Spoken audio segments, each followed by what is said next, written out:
अभी मैं पहले ही कर दूं, पहले ही बता दूं भाई कि ये सैंपल पेपर होने वाला है, ठीक है, यही पेपर में आएगा, ये कंफर्म नहीं है। I am clearing this particular thing, तो पहले ही मैं क्लियर कर दूं कि यही पेपर में आएगा, ये कंफर्म नहीं है, बट आपको एक प्रकार से आइडिया मिलेगी और किस प्रकार से पेपर लिखना है वो भी आपको समझ में आएगा, और आप अच्छे से मार्क्स स्कोर कर सकते हो, ठीक है। हाँ, yes, but we are solving, okay. देखो स्टूडेंट्स, यहाँ पे क्वेश्चन नंबर 1 हमको दिया है, which out of the following is not a true fish. तो अगर ऐसा क्वेश्चन आया तो आपको आंसर लिखना है विच इज जेलीफिश। जेलीफिश इनमें से ट्रू फिश नहीं होती है, कुछ 3-4 ऑप्शंस दिए जाते हैं आपको फिल इन द ब्लैंक्स या फिर एमसीक्यू में, तो उस प्रकार से आप कर सकते हो। Which of the following vitamins is necessary for synthesis of NADH2? NADH2 और FADH2, these are the two energies which are indirect energy. Indirect energy जो होते हैं वो बाद में direct energy में conversion होता है। Direct energy आप सभी को मालूम होगा, which is adrenyl triphosphate, जिसको हम ATP कहते हैं, ठीक है। और NADH2 और FADH2, these are the indirect energies which are then converted into the direct energy with the process known as ETC cycle, electron transfer chain, जिसको हम कहते हैं। Hobbies like rearing a pet helps to create a positive mindset. Positive mindset आपको option आना चाहिए, मतलब कि अगर आप हॉबीज रखते हो कि आपकी पेट जो एनिमल को आप ध्यान रखते हो उसका या फिर सभी चीजें करते हो, तो जाहिर सी बात है एक पॉजिटिव माइंडसेट हो जाता है। जैसे घर में अगर कोई पेट होगा तो एक पॉजिटिव माइंडसेट होता है। बर्निंग ऑफ कोल में cause serious health problems related to the system, so it is respiratory system. अगर हम कोल से, कोळसा माहित असेल तुम्हाला, अगर हम लकड़े को, मतलब कि लकड़े को अगर हम जलाएंगे या फिर कोल अगर हम जलाएंगे तो उससे हमको सीरियस हेल्थ प्रॉब्लम्स हो सकते हैं रेस्पिरेटरी का। रेस्पिरेटरी मतलब कि सांस लेने में तकलीफ हो सकती है। चलो, pregnant mothers supplies nourishment to her foetus, मतलब कि अपना जो बेबी होता है, जो भी प्रेग्नेंट वुमन होती है, तो वो किधर से उसको प्रोवाइड करती है। So she provides with the help of placenta, जो कि उसके बॉडी में होता है पहले से ही, ठीक है। तो ये चीजें ध्यान में रखना है। Name the hormones secreted by the ovary of woman, तो it is estrogen and progesterone. Students, हम सभी को पता है कि फीमेल रिप्रोडक्टिव सिस्टम या फिर हम एक प्रकार से मेंस्ट्रुअल साइकिल की अगर हम बात करें तो मेंस्ट्रुअल साइकिल में जो पिट्यूटरी ग्लैंड्स होते हैं जो कि अपने ब्रेन से रिलेटेड होते हैं, अपने इन द सेंस कि फीमेल के ब्रेन से रिलेटेड होते हैं, तो वो चीजें बहुत ज्यादा, मतलब कि वो उनको as a menstrual cycle hit करने के लिए काम में आती है, ओके। चलो, सबको क्लियर है? आगे बढ़ूं, एक बार चैट में क्लियर कर दो सेशन। चलो, ग्रुप ए और ग्रुप बी देखो students, Salaam Mumbai foundation, so work against alcoholism या फिर freedom from tobacco, laughter club, help to improve students lifestyle. तो जाहिर सी बात है यहाँ पे उन्होंने बताया है कि मतलब क्या सलाम मुंबई फाउंडेशन जो है वो क्या काम करता है, ठीक है। Salaam Mumbai foundation, it is a foundation which works for the students और for the peoples who are addicted to the tobacco or they are consume a lot of tobacco and मतलब वही उनका लाइफ उससे बर्बाद हो रहा है। तो स्कूलों में जाके इंफॉर्मेशन देते हैं कि तंबाकू या फिर टोबैको वगैरह कंज्यूम ना करें, जिससे कि आपकी हेल्थ इफेक्ट हो सकती है। तो ये चीजें ध्यान में रखना है कि सलाम मुंबई फाउंडेशन ने ये चीजें करा था, ठीक है। उसके बाद X ray and radiation from atomic energy plants are natural radiations. ये नेचुरल रेडिएशंस है क्या? बिल्कुल नहीं, this are not the natural radiations, this are the artificial radiations. तो हम यहाँ पे अगर आए स्टूडेंट्स, चलो ठीक है, गिव कोरिलेशन देना है। अर्थक्वेक और वॉल्केनो ये जियोलॉजिकल डिजास्टर होते हैं, अच्छे से समझना। अर्थक्वेक और जो भी हमारे वॉल्केनोज होते हैं ये जियोलॉजिकल डिजास्टर होते हैं। स्नोस्टॉर्म और स्नोफॉल, ठीक है। स्नोस्टॉर्म मतलब कि बहुत ज्यादा बर्फ गिरना, स्नोफॉल मतलब कि बहुत ज्यादा स्नो गिरना, एक ही प्रकार से। तो ये कौन सा है? तो जाहिर सी बात है बहुत ज्यादा फ्लड भी गिर रहा है, तो ये क्लाइमेट हो गया ना, क्योंकि बारिश का क्लाइमेट हो गया। तो क्लाइमेट अगर फ्लड आ गया और रेनफॉल आ गया तो भी आपको क्लाइमेट ही लिखना है। और अगर स्नो आ रहा है, स्नो स्टॉर्म आ रहा है और स्नोफॉल आ रहा है तो भी आपको क्लाइमेट ही लिखना है, ओके। ये चीजें ध्यान में रखना है। Which is the effective antibiotic used against tuberculosis. तो ट्यूबरकुलोसिस ये एक बीमारी होती है, जब खांसते हैं तो उसमें से खून निकलता है बाहर। ठीक है, अभी सूर्यवंशम मत लिख दो कमेंट्स में, ठीक है, अभी सूर्यवंशम मत लिख दो कमेंट्स में, नहीं तो फिर अलग सीन हो जाएगा, है ना। तो वो चीजें ध्यान में रखनी है स्टूडेंट्स की। Which is the effective antibiotic used against tuberculosis, तो इट इज द राइफामिसिन। ठीक है, तो ये चीजें ध्यान में रखनी है। अभी स्टूडेंट्स हम आएंगे give scientific reasons. Nowadays A school going children suffer from mental stress। तो स्टूडेंट्स ये आ सकता है, मुझे बहुत सारे बच्चों के इंस्टाग्राम पे भी मैसेज आते हैं, इंडिविजुअल का तो नाम नहीं लेता हूं मैं, आप सभी को पता है, लेकिन हाँ इंस्टाग्राम पे भी मुझे बहुत सारे बच्चों के मैसेज आते हैं, भर भर के मैसेज आते हैं, बड़े बड़े एकदम लिखे वाले कि भैया ये चीजें हो गई है ना, पेपर में हो गया या फिर लाइफ में हो गया या फिर किसी ने धोखा दे दिया, है ना। तो बच्चे कभी कभी शेयर कर देते हैं चीजें, उनको भरोसा होता है तो, और वो कहते हैं कि भैया थोड़ा मेंटल स्ट्रेस है। सो मैं उनसे कभी कभी अगर मन हुआ तो कभी कभी उनसे फोन पे भी बात कर लेता हूँ मैं, इंस्टाग्राम पे कॉल, जितना मेरे से हो सके। बट हाँ, आजकल स्कूल जाने वाले बच्चे थोड़ा मेंटल स्ट्रेस झेल रहे हैं, तो ऐसा क्यों? This days children stay in nuclear families. Nuclear families मतलब कि छोटे फैमिली में रहते हैं, 3 से 4 ही लोग रहते हैं, मम्मी पापा वो और उनकी बहन या फिर उनका भाई, है ना। दादा दादी ज्यादा तो करके अभी गांव के तरफ रहते हैं, बट जिनके घर में दादा दादी जी रहते हैं ब्लेस्ड है वो, राइट। मतलब मेरे भी घर में रहते हैं, बट हाँ उनका एक मतलब रहता है, ब्लेसिंग्स रहती है हमेशा। Due to the need of earning and also due to the career choices, mother of the house is also away for a long period of time। मतलब कि पैसे कमाने के लिए और अलग अलग करियर चूज करने के लिए अपनी जो मम्मी होती है वो भी, मेजोरिटी ऑफ द मदर भी अभी काम कर रहे हैं बाहर, तो इसीलिए जो ग्रैंड पेरेंट्स और वो उनके साथ घर में नहीं रहते हैं, तो इसीलिए बच्चे घर में अकेले रहते हैं। और बच्चे जब अकेले रहते हैं घर में, तो स्कूल में तो भी वो पढ़ाई कर लेते हैं, लेकिन घर पे आने के बाद वो मोबाइल या फिर बाकी के चीजों से एडिक्ट हो जाते हैं, और इसी के कारणवश वो बाहर के एक्सरसाइजेस वगैरह नहीं करते हैं स्कूल में, मतलब रेगुलर एक्सरसाइज वगैरह नहीं करते हैं, स्पोर्ट्स में नहीं पार्टिसिपेट करते, और इसी के कारणवश वो प्रेशर में आ जाते हैं, राइट। और टाइम पे समय पे चीजें नहीं होती है उनसे, तो वो प्रेशर में आ जाते हैं। सो ये चीजें आप ध्यान में रख सकते हो।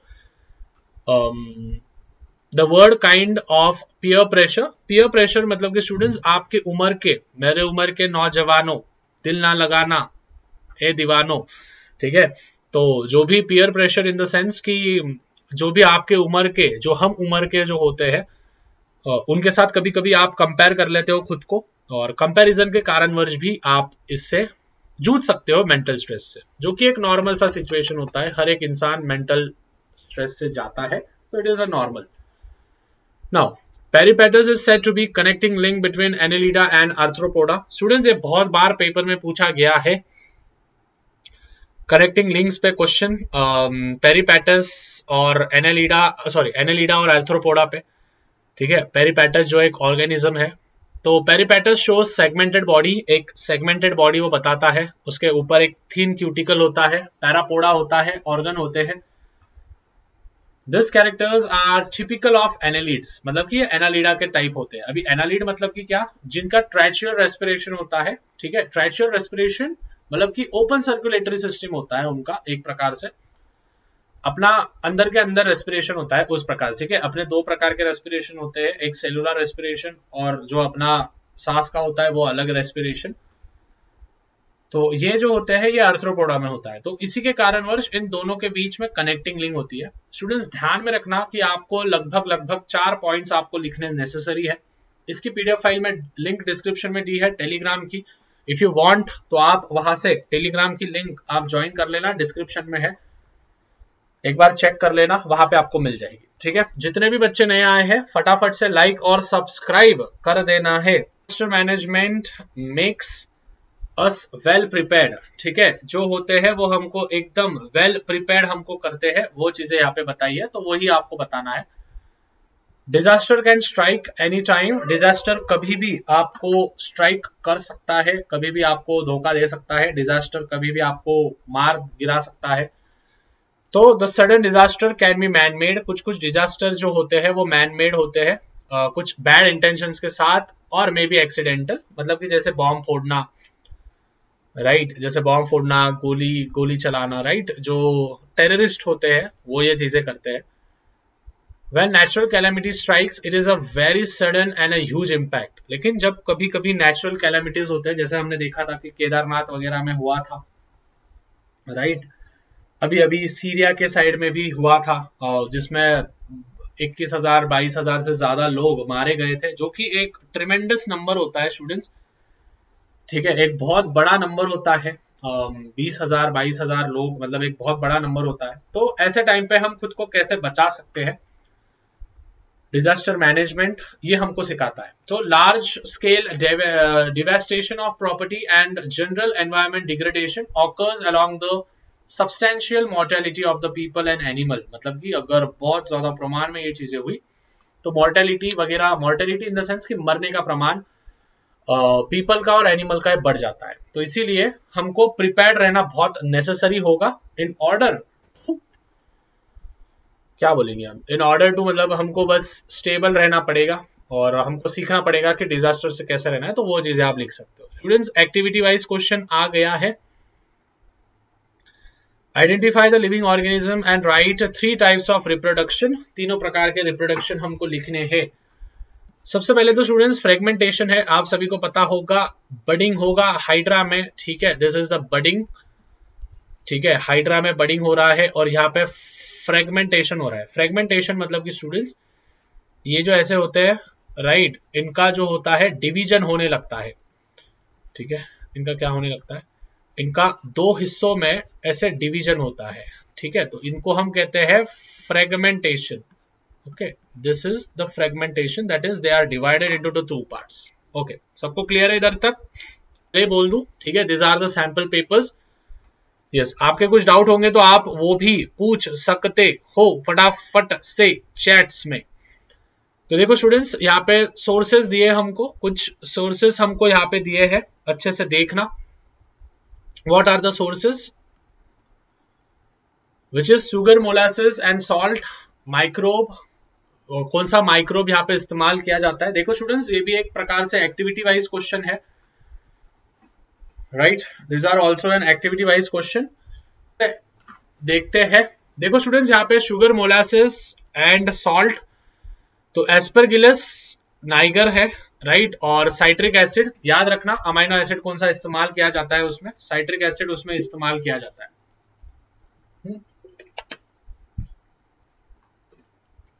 उसके बाद नेक्स्ट वाले पे जाएंगे, मोलासेस, कॉर्न स्टीप और लिकर, तो लैक्टोबैसिलस, और यहाँ पे दिया है विच इज अमाइनो एसिड में आता है lactic acid, corn steep liquor which is aspergillosis itaconicus, और इटिकॉनिक एसिड यहाँ पे इस्तेमाल किया जाता है। देखो स्टूडेंट्स, इन सबकी पीडीएफ फाइल्स आपको टेलीग्राम पे मिल जाएगी, तो टेंशन लेना नहीं है।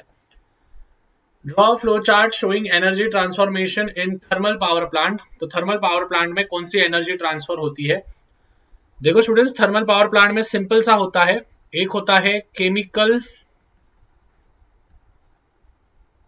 वेट, एक होता है केमिकल एनर्जी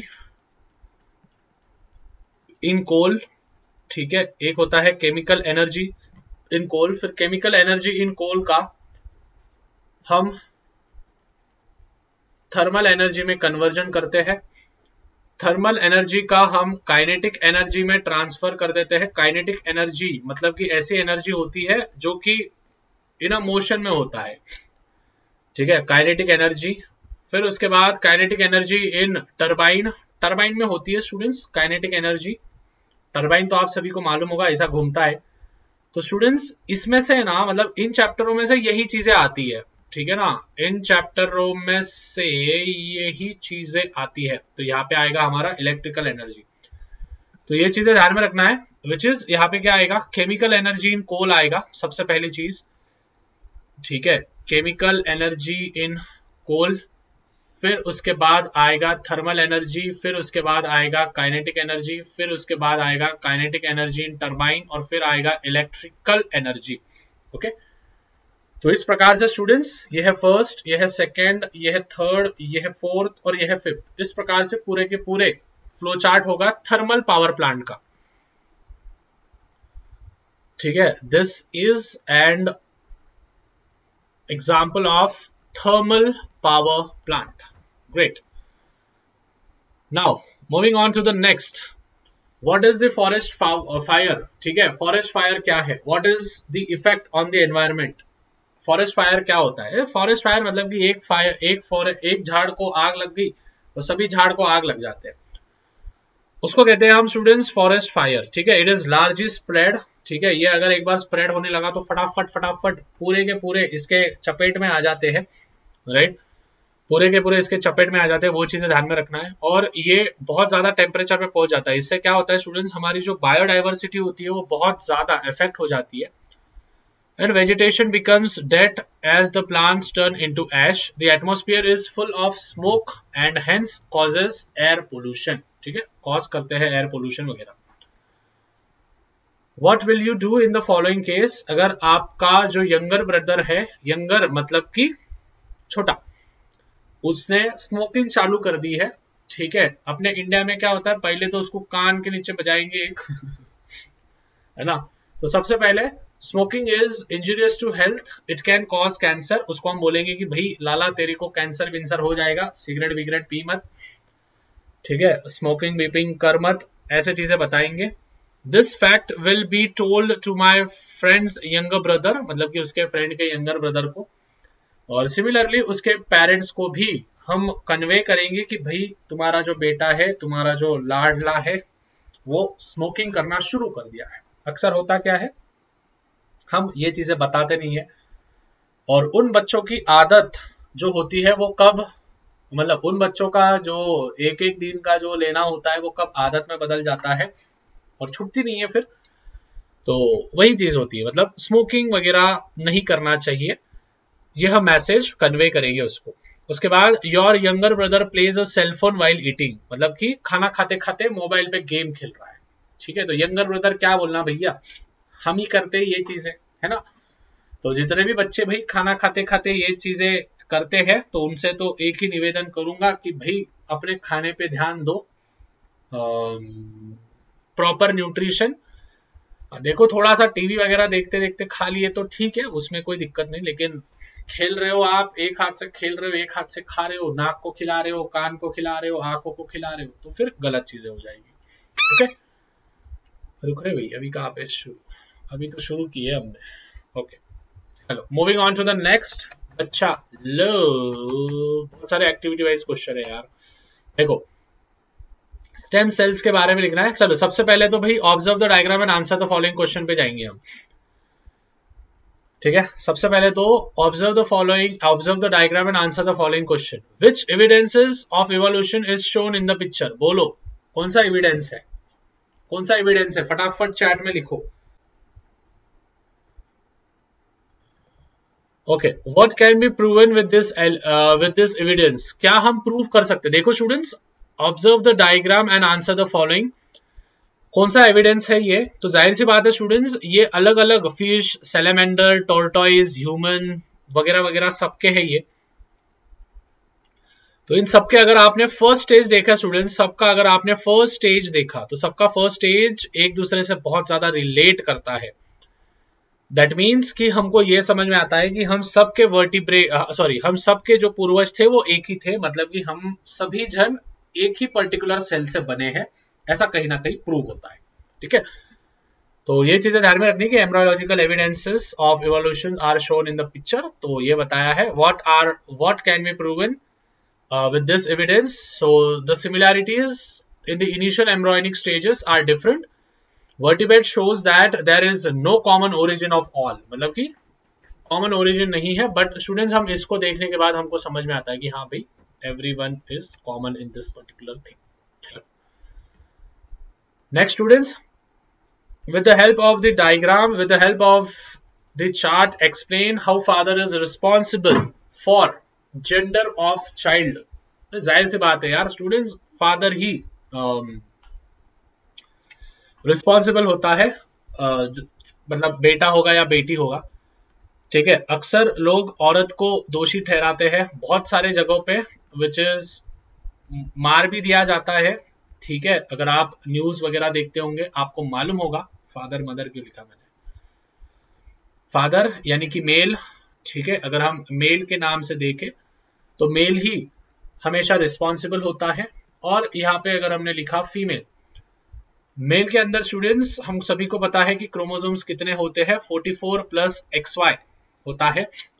उसी प्रकार से अगर हम 44 प्लस XX ये होता है फीमेल में। ठीक है, तो जाहिर सी बात है इसको हम लिख सकते हैं 22 प्लस X, और इधर होता है 22 प्लस Y। ठीक है, ये होगा 22 प्लस X, ये होगा 22 प्लस Y।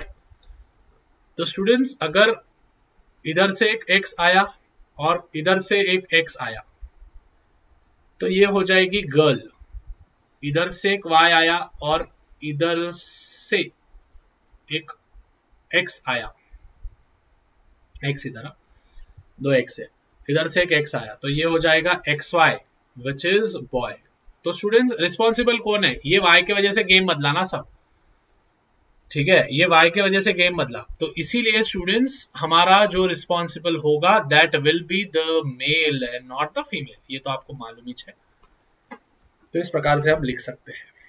ओके, यहाँ पे वापस से एक पर्टिकुलर ये बताया है, मतलब अपना डायग्राम बताया है, तो डायग्राम बता के आपको आंसर देना है। तो देखो यहाँ पे क्वेश्चन दिया है, 2 या 3 दिए हैं। विच एनर्जी इज जनरेटेड, मेरे को बोलो कौन सी एनर्जी जनरेट हो रहा है, मेरे को आंसर दो कौन सा एनर्जी जनरेट हो रहा है यहाँ पे। Which energy is generated, fast, which energy generator, यहाँ पे फ्यूल है, कंबशन चेंबर है, एमिशन ऑफ हॉट गैसेस है। ठीक है, कौन सा, विच वन, विच वन, मतलब यस। चलो, identify the specimens of the phylum to which they belong, right their classification, phylums के क्लासिफिकेशन लिखने हैं। सबसे पहले ऑक्टोपस दिया है स्टूडेंट्स, तो ऑक्टोपस क्लासिफिकेशन, किंगडम जो है animalia, division non chordata, phylum mollusca, और एग्जाम्पल ऑक्टोपस, सिंपल है। स्टारफिश दिया है दूसरा, classification kingdom animalia, division non chordata, phylum echinodermata, और क्या बोलते हैं हम, एग्जाम्पल स्टारफिश। ठीक है, example will be starfish. Clear है बच्चा लोग इधर तक? Appreciated all the things from you बच्चा लोग। वॉल लिजार्ड, तो स्टूडेंट्स वॉल लिजार्ड क्या है, मतलब किंगडम क्या है, एनामेलिया, फाइलम कॉर्डाटा, सब फाइलम वर्टिब्रेटा, क्लास रेप्टिलिया, और एग्जाम्पल वॉल लिजार्ड। फिर उसके बाद यहाँ पे दिया है विच इज किंगडम दिया है एनामेलिया, फाइलम हेमिकॉर्डाटा, फिर बैट, और बैट का भी आप कर सकते हो। ठीक है, ये सिंपल सिंपल से चीजें हैं जो कि मे बी आप कर लोगे घर पे। ठीक है, and the last question students जो पूरा के पूरा 5 मार्क के लिए पूछा गया था वो है how energy is formed from oxidation and carbohydrates. ये वाला क्वेश्चन है, ध्यान से सुनना। How energy is formed by oxidation, by what, by oxidation of carbohydrates, by oxidation of carbohydrates, fats and at the same way बच्चा लोग proteins. कैसे बनता है, तो ये टोटल 5 मार्क के लिए पूछा गया था। सैंपल पेपर है, पहले बता दूं मैं, ठीक है ना, this is the sample paper. Yes, चलो क्या इधर तक सबको क्लियर है?